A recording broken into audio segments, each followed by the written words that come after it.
Nagpapaksiw ako ng bangus na ang halo italong at saka pitsay.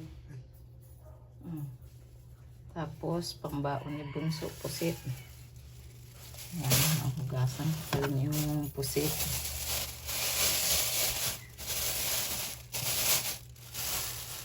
Yan ang pusit. Hugasan ko pa rin. Unahin ko muna ito ipaksiw kong bangus with pitsay at saka talong na may sibuyas, kamatis, siling green, siling labuyo, at saka luya, bawang. Sariwa ng pusit pa.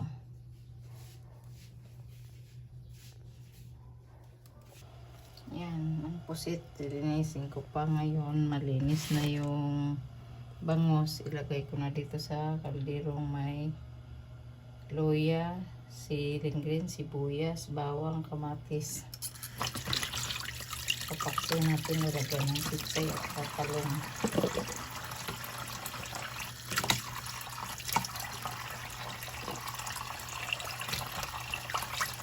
Bitsin, suka.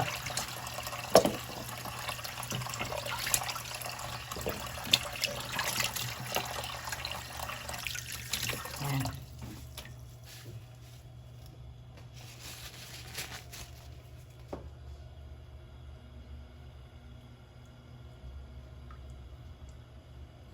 Yan, may bitsin, asin, at saka seasoning at pamintang crab.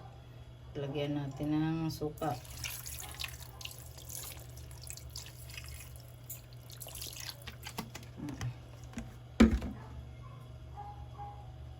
Yan yung pitsay at saka talong. Ngayon isasalang na natin yung bangus na ipapaksiw.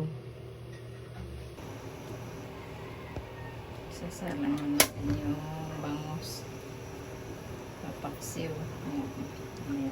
Isang pagpumulo na. Ninisin ko muna yung pusit, pang adobo, yun ang gusto ng Bunso.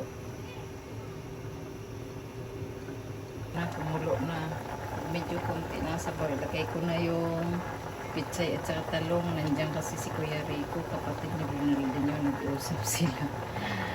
Kumusta na naman si Noide? Kailan lang sila nagpangita ng isang araw lang. Sama-sama silang tatlong magkapatid. Si Kuya Rico panganay, pangalawa si Naldi, yung punsong lalaki, silang hindi yung nagdadrive ng sasakyan.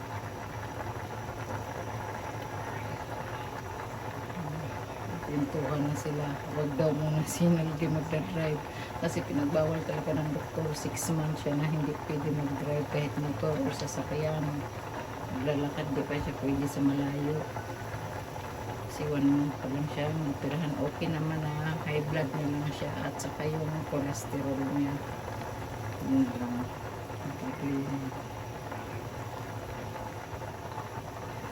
yun. Ilagay na natin yung talong saka pitsay.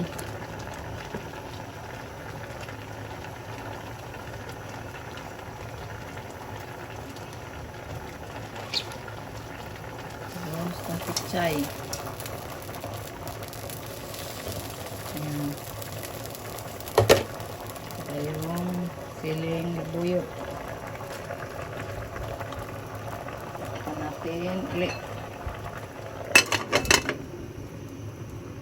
Ayan na, mayang konti. I-off na natin yung kalan. Kasi madali na naman maluto yung ano ng pitsay.